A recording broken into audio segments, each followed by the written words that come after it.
Statement. I call the Home Secretary, Yvette Cooper.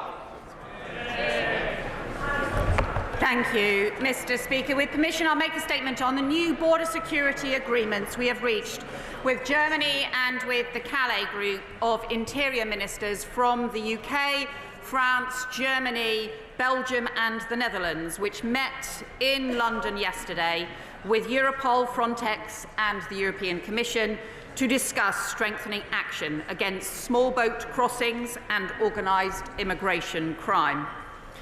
But first, in the light of the fast-moving events in the Middle East, yesterday at the Calais Group we also discussed the situation in Syria, and I want to briefly address that issue first.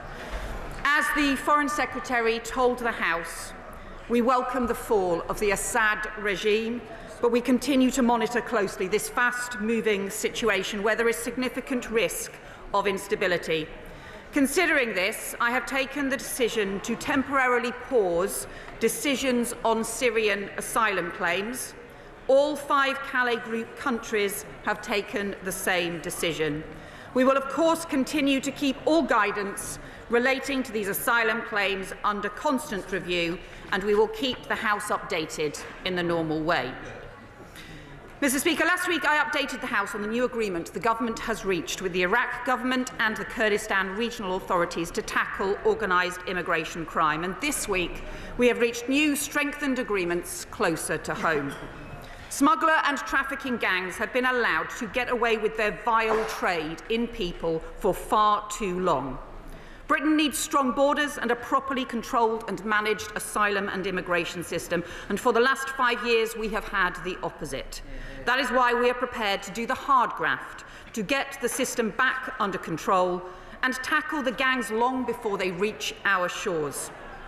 Immediately after the election, we began to strengthen our international collaboration to go after those criminal gangs, including increasing National Crime Agency officers in Europol, setting up the new Border Security Command and the new agreement with the G7.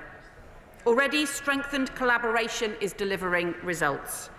In the last few weeks alone, we have seen the arrest of a major suspect in the supply of boats and engines to the Channel, involving close cooperation between Belgium, the Netherlands and the UK. A major operation last week against a Syrian and Iraqi Kurdish gang operating through Germany and France was led by French police but supported with intelligence from the National Crime Agency and involving 500 German police officers, delivering not just a series of arrests of suspected gang members but also the seizure of multiple boats and engines destined for the Channel too, boats that could have led to thousands of people making dangerous journeys. Criminals need to know that there will be no hiding place. The gangs who undermine our border security facilitating small boats crossing the Channel are also facilitating dangerous and illegal journeys into other European countries and committing wider crimes, including serious violence, exploitation, money laundering and drug trafficking. These gangs operate across borders, and therefore we need law enforcement cooperation across borders to bring them down. New systems to work across different prosecutorial and legal systems, rebuilding basic intelligence sharing and cooperation that was damaged under the last government's post-Brexit arrangements, and new expertise that is needed to deal with the evolving threats. So this week, I have signed a landmark agreement with my German counterpart, Minister Nancy Faeser, to tackle irregular migration. This new joint action plan is the first of its kind between the UK and Germany. It includes much stronger operational cooperation, information and intelligence sharing, including very practical basic measures, such as increasing the use of the Siena Europol system by the National Crime Agency to share information with German police to swiftly pursue investigations.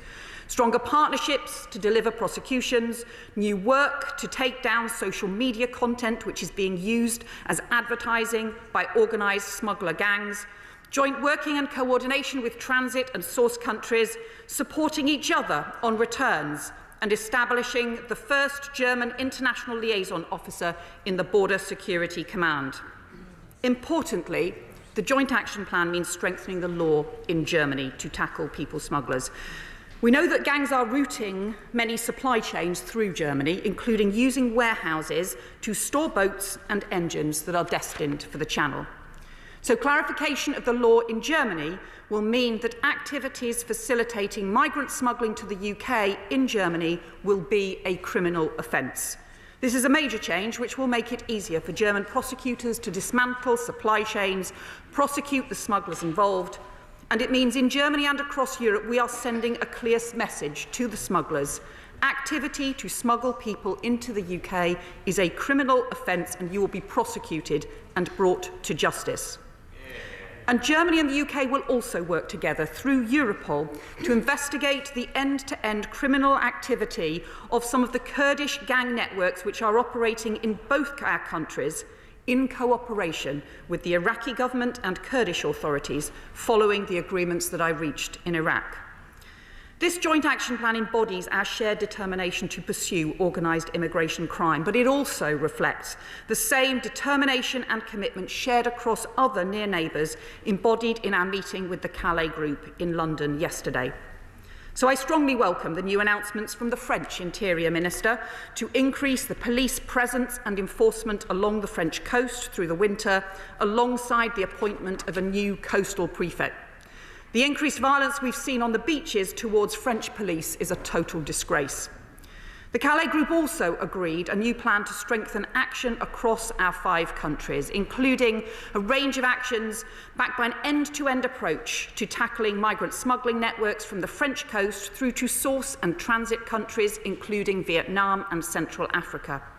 This includes stronger enforcement capability through Europol, targeting the illicit finance model of migrant smuggling networks, taking down social media advertising, and coordinated preventive communications to deter people from paying gangs to arrange dangerous, irregular journeys. And we also discussed at the Calais Group the major escalation of enforcement activity we are undertaking here in the UK, because immigration and asylum rules need to be respected and enforced, and for too long they have not been. So over the summer, we have moved 1,000 more staff into returns and enforcement activity. It has already led to nearly 10,000 returns since the election, with enforced returns up 19%, voluntary returns up 14%, and during the summer, enforcement officers completed more than 3,000 enforcement visits against employers, more than 2,000 arrests, and a substantial increase on the previous year. And we discussed the need to drastically scale up all of these operations over the next 12 months to ensure words turn into decisive action against the gangs. As part of these efforts, we also yesterday published the mission statement for the Border Security Command, setting out the approach to increase enforcement capacity in the UK and Europe, drawing the best intelligence and enforcement practice from across the police, NCA, Border Force and our intelligence agencies. In the years before this government came to office, criminal gangs were allowed to take hold right along our borders, establishing a criminal industry profiting from misery, exploitation, and putting lives at risk. The terrible consequences of this phenomenon have been clear for too many years. The fatalities in the Channel as people risk their lives on dangerous journeys, border security undermined, public trust in the immigration system eroded, while criminal gangs make millions in profits. They cannot be allowed to get away with it. So instead of those failures of the past, this government has a serious and sensible plan to strengthen our border security and fix our broken asylum system, a plan based on grip, not gimmicks, and on serious international partnership. I commend this statement to the House. Shadow Home Secretary Chris Philp. Thank you, Mr. Speaker, and I thank the Home Secretary for the timely sight of her statement today. Firstly, on Syria, I thank the Home Secretary for her comments. We certainly support this government's efforts and the efforts of other governments around the world to try and ensure a transition to a stable government in Syria that can ensure the return of peace. We also support the suspension of asylum processing, and I'm glad the government decided to suspend that a few hours after I called for it yesterday. But in respect of asylum claims, will the Home Secretary agree that given most, if not all, of these asylum claims are predicated on the threat posed to the individual by former President Assad. Now that threat has gone and the basis for the asylum claim has gone, it would be reasonable to ask those Syrians claiming asylum on that basis, or recently granted asylum on that basis, to return once safe. And finally, regarding Syria, the Prime Minister, as the Leader of the Opposition, asked the Prime Minister a little earlier if the Prime Minister would ensure that no former UK residents who are in Syria who supported the murderous Daesh regime which killed and raped innocent women and children, which persecuted minorities and which severely persecuted its opponents. Can we make sure those people do not return to the UK? In government, the Conservatives made sure those people didn't return, the Shamim and Begum case as an example of that. So will the Home Secretary take similarly robust action to make sure those people who supported Daesh do not return to the United Kingdom? I think the House would appreciate that assurance. Now, Madam Deputy Speaker, turning to the question of small boats and border security, the Home Secretary asserted, I must say rather boldly, that her approach is, and I quote, delivering results. So let's have a look at what results are. I'm afraid the facts don't bear that out. Let's have a look at the results that are actually being delivered. In the 150 days since the election, more than 20,000 people dangerously and illegally crossed the English Channel. That is 18% up on the same 150 days the previous year. I don't call an 18% year-on-year increase delivering results. That is a failure. Why are these figures up year on year? Well, the National Crime Agency told us we need a deterrent, that law enforcement alone won't be enough, and yet the government cancelled the Rwanda deterrent before it even started. The first flight was due to take off on the 24th of July, and they cancelled it before it even took off. Now, of course, we welcome the work on law enforcement, which continues the work done by the previous government. But according to the NCA, that alone will not be enough. We need a deterrent. When will she introduce one? Now, in the spirit of examining her claim she is delivering results, let's look at their record on asylum hotels.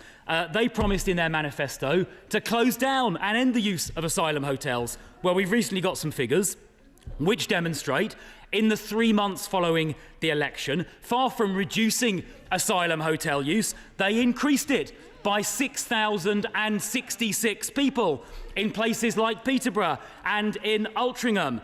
Constituencies now represented by Labour MPs having asylum hotels opened up in express contradiction of their own manifesto commitment.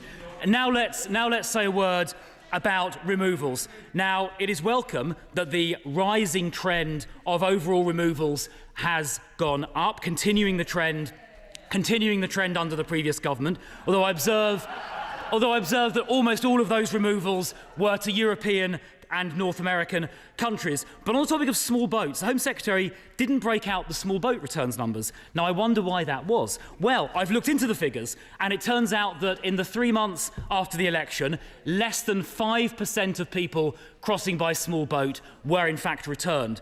But more than that, the number of people returned having crossed by small boat in the 3 months after the election was in fact lower than the number returned in the 3 months prior to the election. So the numbers returned from small boats, in fact, went down under this government. Now, she mentioned criminal gangs, and I'm glad the work started under the last government, including by my right honourable friend, the member for Braintree, is being continued, including international cooperation that he pursued both as Foreign Secretary and as Home Secretary. But I'll ask the Home Secretary this: why in opposition did she vote against life sentences for people smugglers?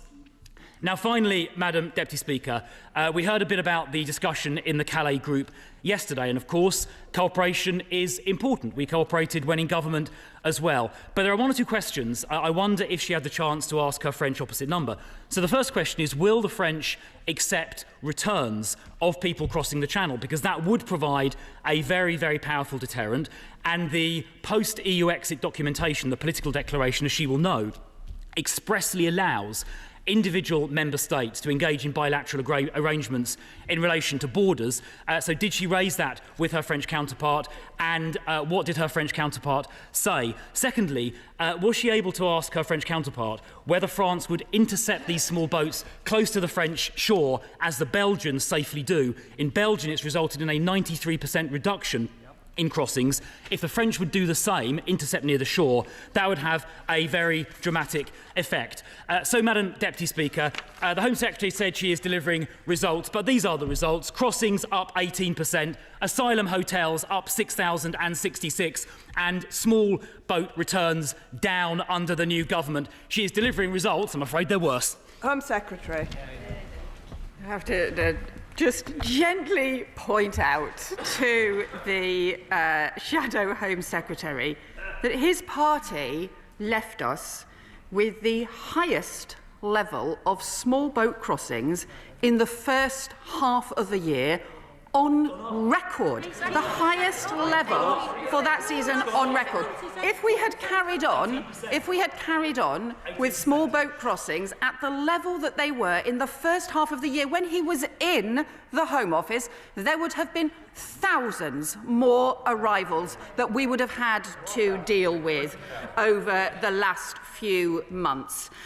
When he was Immigration Minister, of course, point out to him as well that small boat crossings increased around tenfold because he let these criminal gangs take hold along the channel. They built an entire criminal industry on his watch that he did nothing to stop. And that is why we are having to deal with these criminal gangs now.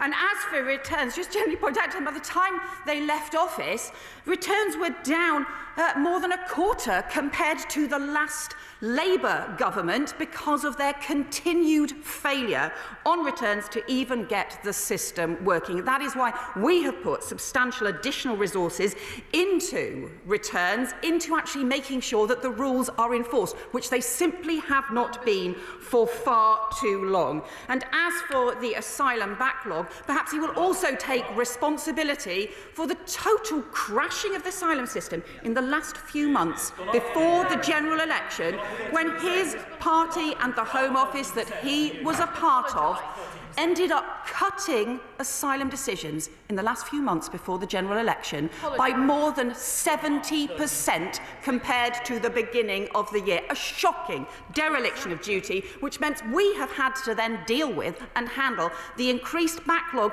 that his party left behind over the summer, getting that back under control. There are some important issues around the decisions on asylum cases for Syria. And let's be clear, many of the claims that have been made against the Assad regime, for asylum against the Assad regime, which is clearly not in place. It would therefore not be appropriate to be granting asylum decisions on those cases in the current circumstances. We do need to monitor the evolving situation so that we can get new country guidance in place and so that we can take those decisions. But we will do that in a sensible and serious way, which is about getting the asylum and the immigration systems back in control. In contrast to, frankly, the Shadow Home Secretary and the party opposite, who seem simply to want to go back to the Rwanda scheme, which I point out to them once again cost £700 million for the taxpayer and sent just 4 volunteers to the Kigali. The most shocking waste of public money over 2 years on a failing scheme. All they did was gimmicks instead of ever getting a grip. And all the Shadow Home Secretary wants to do is turn the clock back to failure again. Stella Creasy. Thank you, Madam Deputy Speaker. And it is so refreshing to have a Home Secretary who is actually targeting those who are exploiting refugees. And I understand what she's saying about the evolving situation in Syria, and I welcome what she just said about new country guidance. Can I press her a little bit more, though, because she will understand and recognise the Syrian community that we have in this country, which many of us have been proud to welcome and support as refugees, is unsettled. There are 6,500 claims in process. When does she expect to be able to have a refreshed assessment? We know the situation in Syria is very uncertain at the moment. Can she give them some comfort about the direction of travel here, please?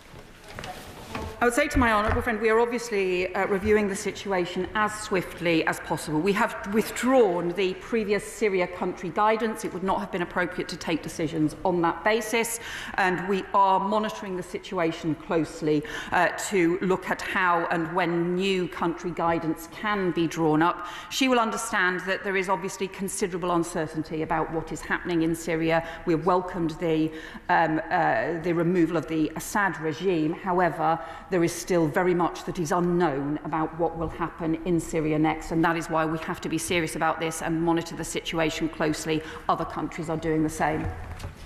Liberal Democrat spokesperson Lisa Smart. Thank you very much, Madam Deputy Speaker, and I want to thank the Home Secretary for her statement as well as advance sight of it. So first, on Syria, this is a fast-moving situation. It's absolutely right that the temporary pause on decisions on Syrian asylum claims is kept under constant review. The UK should be doing all it can to help secure an orderly transition of power in Syria in accordance with international law, and the government should move to offer these asylum seekers and others certainty about their claims as soon as possible.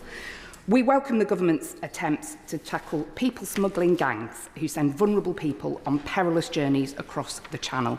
And we also appreciate them working closely with our European neighbours on this, instead of blaming them like the previous Conservative government did all too often.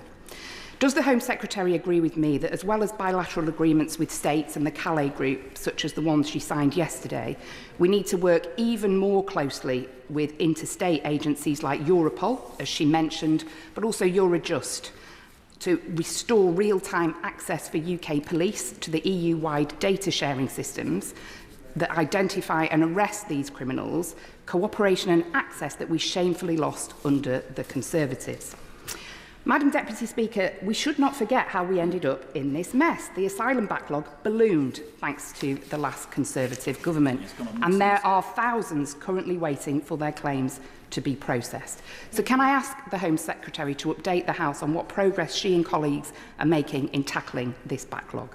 Will she commit to establishing a dedicated unit to improve the speed and quality of asylum decision-making and introduce a service standard of 3 months for all but the most complex asylum claims to be processed? Many of the people we're talking about are incredibly vulnerable. They're fleeing war, persecution and famine.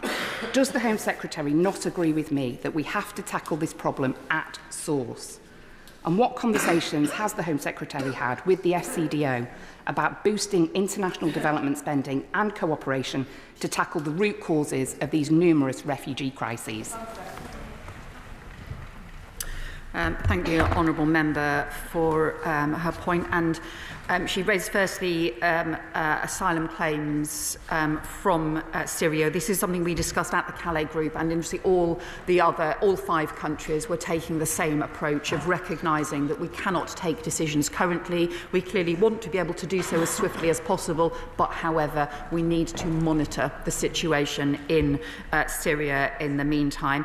She raised the importance of other partnership working, including with Europol and Eurojust. I agree with her in the importance of this. One of the things that we agreed firstly with Germany, but also then was confirmed as part of the Calais Group discussions, where Europol were also present with those discussions, is what we have been keen to establish is either a new Europol task force or an expanding one of the existing task forces to look particularly at the end-to-end smuggler route and its supply chains, particularly to be able to work with the Kurdish authorities and the Iraqi government on some of that end-to-end route involving some of the Iraqi Kurdish criminal smuggler gangs, that all of those, including the Iraqi government, are very keen to work with us on, but we need that Europol task force in place in order to be able to do that.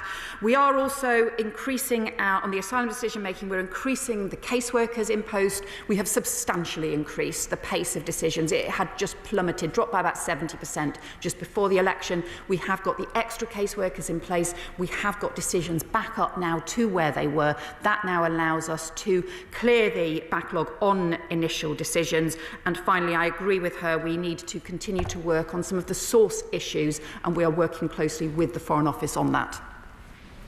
Chris Murray. Madam Deputy Speaker, I spent 15 years working on migration before I came to this House, including 3 years as the Home Affairs Attaché in Paris, where I saw firsthand how the kind of instruments the Home Secretary is describing and data sharing make a concrete difference in the fight against immigration crime. And I saw under the previous government how, as they pulled the UK out of these instruments, it made our job as officials harder. I couldn't welcome the statement the Home Secretary has made more. Immigration is an international phenomenon, and by definition, tackling immigration crime requires international cooperation. Can she tell us a bit more about the steps she's taken to build the relationship with these key European allies? And will she also commit to keeping her foot to the floor on this issue? Because in my experience, they can so easily be cut, but they take time and political will to bear fruit. Well, my honourable friend has considerable experience in these issues, and I thank him for all of his work on this issue. And he is right that it's just something as basic as the right kind of information and intelligence sharing. If the systems are removed and there are no new systems put in place in order to be able to do that, then basic operational actions simply do not happen, either to go after the criminal gangs or to prevent dangerous boat crossings or dangerous criminal activities. So this is as basic as making sure now we have as much stronger systems, including using the Europol Siena system for the National Crime Agency, so that when the German police get the information from the National Crime Agency, it's actually in a form that they can swiftly use in order to pursue both investigations and prosecutions. So he's right, we actually have to get into making sure that the detail works, which is too often not been taken seriously for far too long. Thank you, Madam Deputy Speaker. I welcome the Home Secretary's commitment to maintain the relationships with the Calais Group interior ministers that I was developing when I was in her role, and to build on the UK Frontex agreement that I signed with Commissioner Johansson in February of this year. But what I want her to explain to the House is, if the role of the Border Security Command was so clear, if the division of labour between it and the Small Boat Operational Command was so clear, and if this issue was so pressing, why has it taken 5 months to give them a mission? Well, I do actually recognise the points that the former Home Secretary made, that he had, to be fair to him, he had to do a lot of work to try and repair the relationship with the Calais Group and with some of the European partners after some of his predecessors had been rather more careless, should we say, and rather more destructive in that relationship. But we have now still got these further agreements in place that are crucial practical arrangements about strengthening law enforcement cooperation to go after the criminal gangs. On the Border Security Command, I know it has been a sort of bugbear for him that he wants to see this as the same as the Small Boats Operational Command. These are very different. So the Small Boats Operational Command is rightly focused on the operations in the Channel and does some excellent work in terms of making sure that we can have order around the system in the Channel. But the Border Security Command is a much broader programme of work. It is, for example, Martin Hewitt travelled with me to Iraq and to Kurdistan in order to be able to build those operational relationships so that we work upstream. He was also part of the Calais Group meetings yesterday in order to build those cooperational arrangements as well. So we have provided continual updates, and we will continue to do so on the work of the Border Security Command, but already it's getting on with work that I'm afraid his party and he as Home Secretary never did. Jonathan Brash. Speaker. Can I welcome my honourable friend's statement today and the frankly grown-up approach she's taking to tackle this problem? Does my honourable friend recognise the fury that is felt by constituents in Hartlepool and elsewhere, that as this system collapsed over the last 5 years and the costs associated with this happened simultaneously to our public services being eviscerated? And does she understand that that is the reason why people in Hartlepool want the system fixed and fixed quickly? Well, my honourable friend makes a really important point, because really what we saw was the loss of control of border security, the loss of control along the channel where the criminal gangs were allowed to take hold, and the failure of chaos really that was allowed to develop in the asylum system. We also at the same time saw the loss of control around legal migration, where the new policies that were brought in meant that the figures quadrupled just in the space of 4 years. I think across the country, most people want us to have strong border security and also a properly controlled and managed migration system and asylum system, so that the system is properly fair and works for this country. We haven't had that for too long, and of course that has left people deeply frustrated and wanting change. Matt Pritchard. Thank you, Madam Speaker. Can I actually welcome this joint action plan? It's in the national interest, our national security interest, that this works, and I hope it does. I'm also grateful for her points on Syrian asylum seekers, and we look forward to hearing more details as that story unfolds. She mentions working upstream. Could I encourage her to meet with the interior ministers of Algeria, of Libya, Morocco, Egypt, and Tunisia, and also interior ministers in the Sahel, because she will know a lot of that migration through the Mediterranean is coming out of North Africa, in particular Libya. So the honourable member does make a really important point here about the work upstream. And I say to him that we did include interior ministers from North Africa as part of the G7 discussions in Italy in October. I think that was important and reflects a lot of the work that Italy, for example, has been leading around the work with North Africa countries. But I also agree with him about the importance of the Sahel, and some of the issues that we discussed in the Calais group yesterday included looking at some of those areas that either have instability or have been areas where people have been making dangerous journeys from. We actually need to engage with those countries. We talked about the Sahel, we talked about Central Africa, we also talked about Iraq and some of the Middle East areas, and we talked about Vietnam as well, where we saw significant increases in numbers of people arriving in small boats at the beginning of the year. Melanie On. Thank you very much, Madam Deputy Speaker, and I'd like to welcome the statement from the Home Secretary today and congratulate her team on the work that they are undertaking in this very difficult area.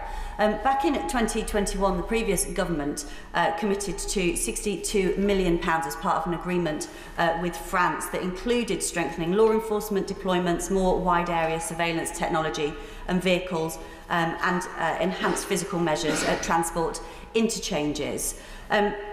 Then in 2023 committed to a further £500 million, continuing in these agreements. And for my constituents in Great Grimsby and Cleethorpes, they see these financial commitments being made with our neighbours and these agreements, and yet at the same time over the past few years have just seen the problems increasing, so in terms of small boat crossings and backlogs. So what reassurance can she give my constituents that, that these agreements will make a difference, and that any funding agreements, because this goes to the heart of fairness, that those funding agreements bring about the change that people want to see?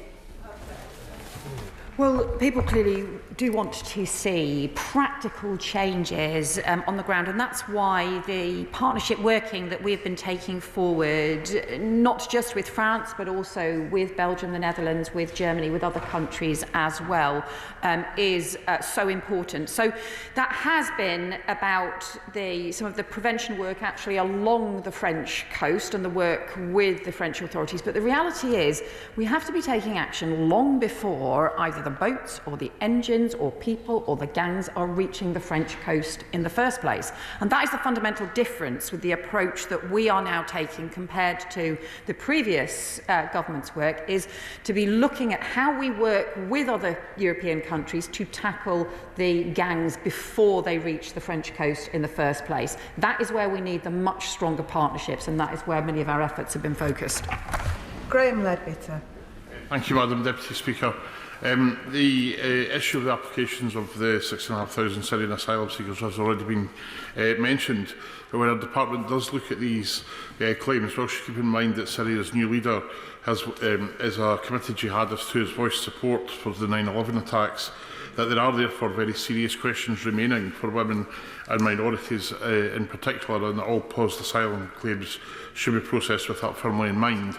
And in a similar vein, that with increased efforts which I fully support to shut down illegal trafficking routes and dangerous trafficking routes in particular, that it's important that we have safe asylum routes for those who are still at significant risk. Well, the honourable member makes an important point about the continuing instability, and there is a lot we simply do not know about how events are going to play out in Syria. Those who have taken over and who were involved in the initial overthrow of the Assad regime has said initially that they would pursue an approach which supported minorities, for example, within Syria. But of course, we have seen further developments in recent days that raise questions about that, and we have also just seen the huge instability with different organisations and groups operating across the country. That is why we need to monitor this closely. I think everybody wants to see greater stability. We've also seen the initial signs of people wanting to return from Turkey to Syria, for example, in the first few days. But this is very unstable at the moment, and that is why we need to approach this with care and with monitoring the detail of what is happening. Thank you, Madam Deputy Speaker. The party opposite should be absolutely ashamed of their asylum and immigration policy and the inactivity and the complete mess that they left Britain and our borders in. Madam Deputy Speaker, anger and frustration they are showing is being shown by my constituents in Portsmouth North over the small boat arrivals, and they continue to fill my inboxes. When the Home Secretary came to power, she promised a relentless focus on these boats, and we have already heard today around cooperation with other countries, raids, arrests and seizures, and stronger enforcement. Will the Home Secretary assure constituents of Portsmouth North that this is not a gimmick and it will keep going over the focus of this winter period? Well, our honourable friend is right that the only way to deal with this is not going to be through gimmicks. We've seen those fail time and time again. It's not going to be with the kind of posturing that the party opposite continued to do. It's only going to be done through partnership and through hard work and through hard graft. So yes, setting up the Border Security Command, getting in place the new agreements with other countries, not just in Europe but beyond, such as with Iraq and elsewhere, strengthening our law enforcement capabilities, the 150 million going into the Border Security Command over the next 2 years, and also getting on with the enforcement, the returns and enforcement that have substantially increased this summer as a result of the actions that we have taken to get enforcement and returns back on track after the failing system. This has to be done in a serious way. I think people are fed up of the gimmicks. The serious approach we need to take needs to be about getting a grip instead. Nick Timothy. Thank you, Madam Deputy Speaker. The Home Secretary hasn't answered very many questions today. Can she just answer this very clear question? Which metric should we use, and by which date, to allow us to judge whether the government has succeeded in smashing the gangs? Well, I think everyone will be clear that no one should be making these dangerous boat crossings that undermine our border security and put lives at risk. We need to pursue the criminal gang networks that are spread right across Europe and beyond, and that is why we welcome some of the arrests that have taken place last week in Germany as a result of the French-led operations, as a result of the support from the National Crime Agency. We will continue to support and accelerate that work so that we can have the stronger action against the criminal gangs. Thank you, Madam Deputy Speaker. This week has seen the results of the work of the Home Secretary leading to the agreement with Germany. It's hard work and grip which gets results. It is incredible that under German law it was not prohibited to stockpile the boats and the engines that are used in the Channel. Can the Home Secretary assure us now that this agreement will lead to a path to closing this loophole and disrupting the work of the small boat gangs?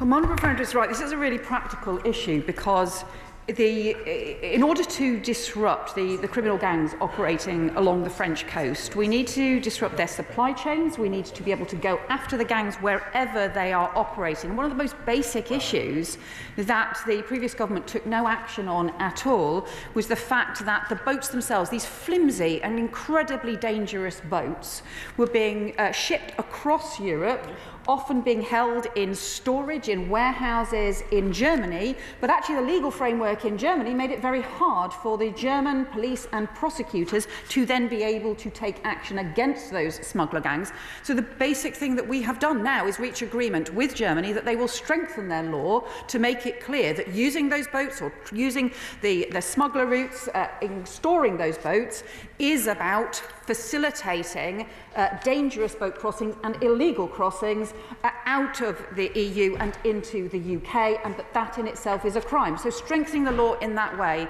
helps us take action against those criminal gangs. The previous government just never chose to do it. It required diplomacy and hard work and shared commitment, and that is what we have done. Thank you, Madam Deputy Speaker. We all welcome the fall of Assad, and we look forward to him and his accomplices being dragged before the criminal courts to justify and suffer for the crimes against humanity. But the Home Secretary will know the current position in Syria is very complex, with a number of organisations that we have prescribed as organisations. Now, we understand that the government is considering taking a different view and allowing those people to come off the list of prescribed organisations. At the same time, we hear that money is being sent to Syria to help and assist the Syrians, which could fall in the hands of these prescribed organisations. So what action is she going to take to make sure that doesn't happen? And will she undertake to update the House, because this is a moving situation, we understand, update the House on any moves there are to de-prescribe these organisations? Well, the Honourable Member raises an important issue. He will know that we don't routinely comment on either prescribing, de-prescribing or any of those processes. But let me just be clear on this, that the prescribing decisions that we take are done with care, based on evidence over time. They are not things that are done in a rush. They are not things that are done based on inadequate evidence. So these are always important issues, but the most important thing is the safety of the UK and the national security of the UK, and any decisions we take will always be taken in that light. Jessica Turl. Thank you, Madam Deputy Speaker. Can I welcome the Home Secretary's statement and all the action her department is taking to tackle migrant smuggler gangs and reduce the asylum backlog. But frankly, I'm quite surprised by the reaction I've heard from the opposite benches, because either through inaction or incompetence, the last government left us with an inheritance of 400 asylum hotels at a cost to the taxpayer of £9 million per day. And they didn't seem very bothered about targets then. So constituents in my constituency, Bournemouth West, and across the country are rightly furious about this. So does my right honourable friend agree with me that if they were really serious about tackling illegal migration, they would take responsibility for their legacy, welcome our measures, rather than complaining about them? Yeah. Well, my honourable friend is right, because we inherited a situation. The Conservatives just completely let this entire system get way out of control. They let criminal gangs take hold along the Channel. They left us with chaos, total chaos in the asylum system, and these extortionate costs of, as she rightly points out, this time last year, it was nearly £9 million a day that was being spent on asylum hotels. The result of the action that we have taken since the election to get asylum decision-makings going that they had frozen, to get the system working again, is already saving hundreds of millions of pounds for the taxpayer that the honourable members opposite were happy to spend rather than getting a grip of the system. Rupert Lowe. Thank you, Madam Deputy Speaker. I'm pleased to hear from the Home Secretary that you're making progress with our neighbouring countries in Europe in stopping this, what I now call a national emergency. But as the Home Secretary probably knows, that's only a third of the issue. The boat crossings have increased. Will she consider detaining securely those people who do arrive here? Because if we're to solve this problem, we have to remove the incentive to come to Britain. The questions I'm asking are uncovering quite how much the cost of these illegal migrants is to the country. And this is now, as I say, a matter of national emergency. The third part of the equation is those illegal migrants who are here And I had a case in my constituency, Great Yarmouth, only this week, where one alias Amulata was convicted of drug dealing, a 17th offence, a very light sentence.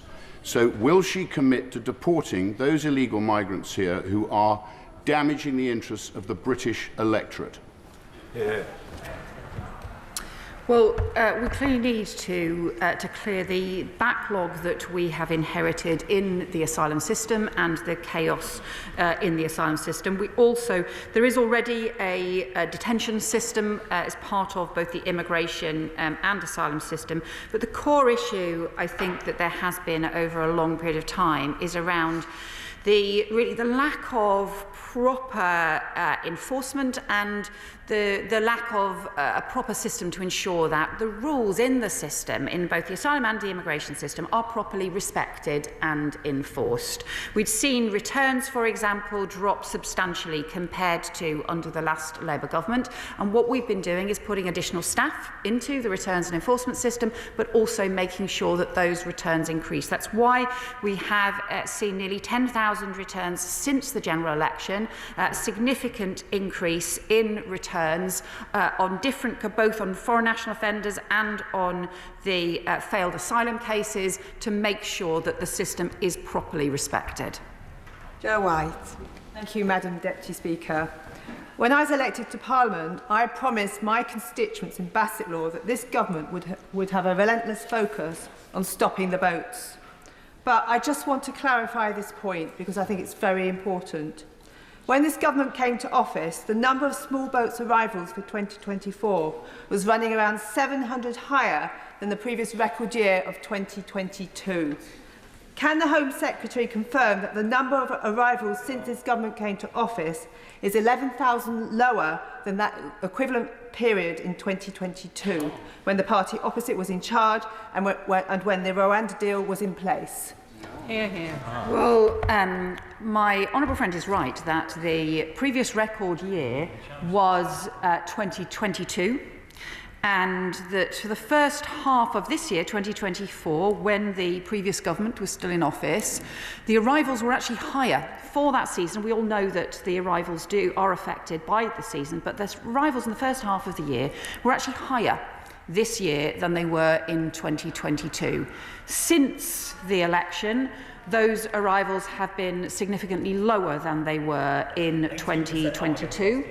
And had they continued at the record high levels that the previous government left us with, we would have had thousands more arrivals over the course of this year than we have in fact seen.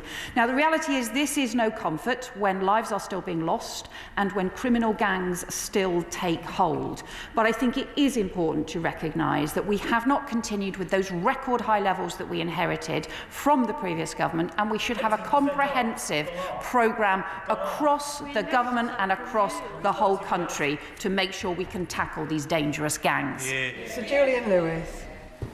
Until small boats are either stopped on French shores or intercepted in French waters, some boats will clearly continue to get through.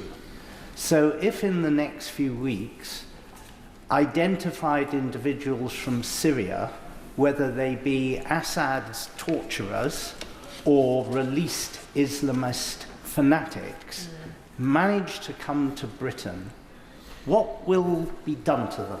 Will they be detained or will they be allowed to walk free? Well, the honourable member will know that the Home Office has the power to deny entry to those who are not conducive to the public good. Those are important powers that the Home Office has that we continue to support. He will know that we also have other security powers and measures that we are able to use where there are individuals who pose a threat to the safety of the UK, and we will continue to take those extremely seriously. Peter Swallow.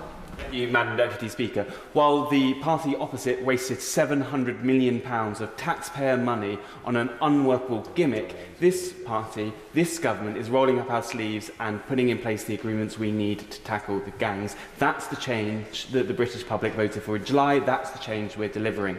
Can I ask my right honourable friend what message the new agreement sends to the vile people smugglers putting lives at risk in the Channel? What message does this send to those criminals?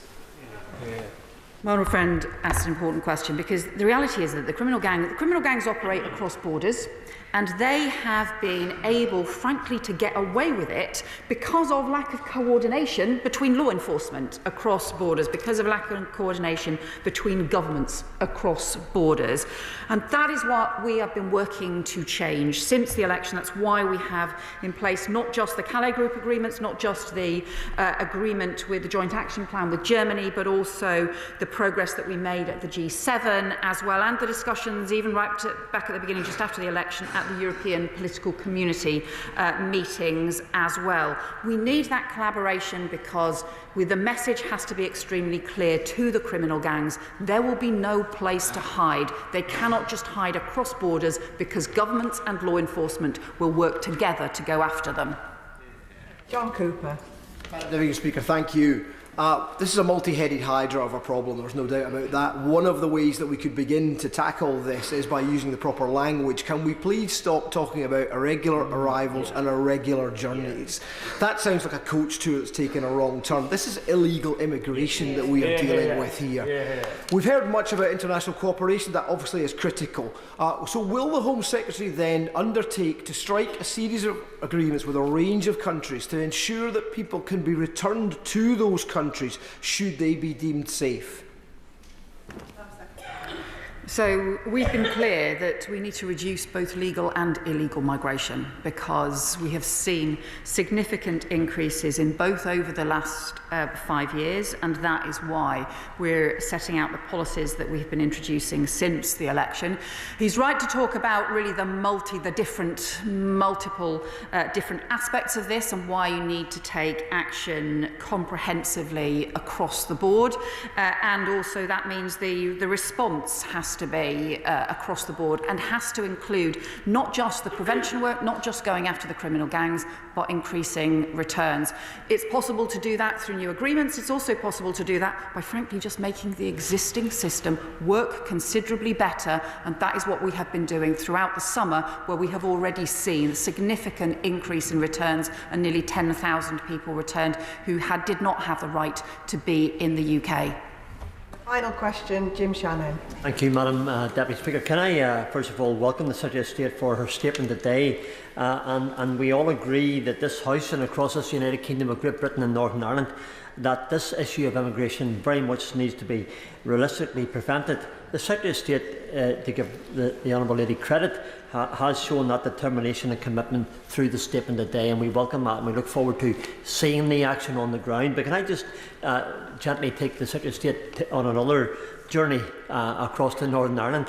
What discussion has taken place with the Republic of Ireland to secure the border between Northern Ireland and the Republic of Ireland, recognising that the Irish government implemented checks for their security? And I believe that the time has come for government here to do likewise, and to prevent immigration through the back door from Northern Ireland. Thanks very much. Well, the honourable member will be aware we have long had a common travel area across the UK and Ireland. Of course, that has always meant we also have close security cooperation and information sharing to make sure that we can recognise that unique situation that we have. But that common travel area will continue, and we will also continue to work with the Irish government on, and the Secretary of State for Northern Ireland also takes these issues seriously to make sure that the system that we have works effectively. That concludes this statement, and I'll just give the front benches a few moments to swap over.